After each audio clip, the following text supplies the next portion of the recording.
नमस्कार। आज हम बात करने वाले हैं भारतीय रेलवे के उस बड़े खुलासे की जो सीधे उन यात्रियों से जुड़ा है जो वेटिंग टिकट लेकर सफर की उम्मीद लगाए बैठते हैं। कितने नंबर तक का वेटिंग टिकट आखिर कंफर्म हो सकता है, कौन सा फॉर्मूला चलता है और पीक सीजन में किस हद तक आपकी टिकट का कंफर्म होना संभव है। पूरी जानकारी जानने के लिए वीडियो को आखिर तक जरूर देखें। अब शुरू करते हैं आज की बड़ी खबर। भारत में रोजाना लाखों लोग ट्रेन से सफर करते हैं, लेकिन कई बार टिकट बुकिंग के दौरान वेटिंग टिकट मिल जाता है। यात्रियों की सबसे बड़ी मुश्किल यही होती है कि वेटिंग टिकट आखिरी वक्त तक कंफर्म होगा या नहीं। छुट्टियों की प्लानिंग हो या ऑफिस वालों की यात्रा, वेटिंग टिकट का कंफर्मेशन हमेशा टेंशन दे देता है। अब बड़ा सवाल, रेलवे आखिर कैसे तय करता है कि कौन सी वेटिंग टिकट कंफर्म होगी। भारतीय रेलवे की तरफ से बताया गया है कि वेटिंग टिकट कंफर्म करने के दो मुख्य आधार हैं। पहला नॉर्मल कैंसिलेशन और दूसरा इमरजेंसी कोटा।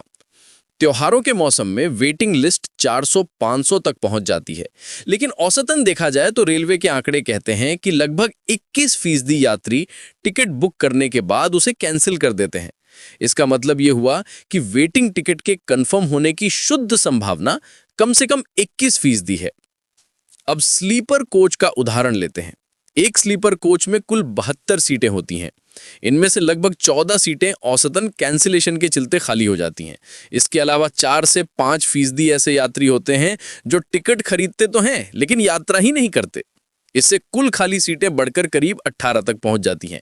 यानी एक स्लीपर कोच में औसतन 18 वेटिंग टिकट कंफर्म हो सकते हैं। अगर किसी ट्रेन में 10 स्लीपर कोच हैं तो सीधा सीधा मतलब पूरी ट्रेन में लगभग 180 वेटिंग टिकट कंफर्म हो सकते हैं।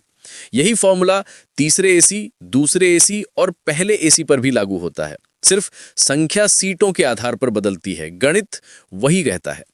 अब बात करते हैं इमरजेंसी कोटा की। रेल मंत्रालय लगभग 10% सीटें इमरजेंसी के लिए रिजर्व रखता है।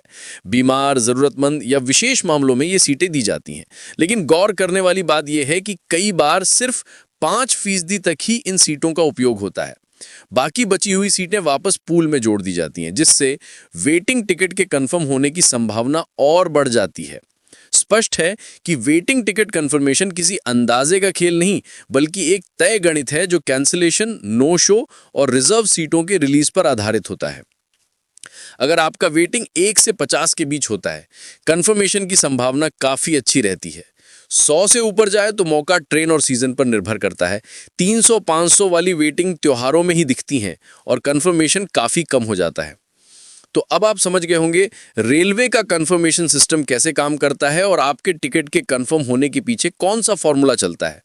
अगर आपको ये जानकारी उपयोगी लगी हो तो इस वीडियो को लाइक जरूर करें, अपने दोस्तों और फैमिली के साथ शेयर करना ना भूलें और ऐसे ही जरूरी अपडेट्स पाने के लिए चैनल को सब्सक्राइब कर लीजिए। मैं हूं आपका होस्ट, फिर मिलेंगे एक नई जानकारी के साथ।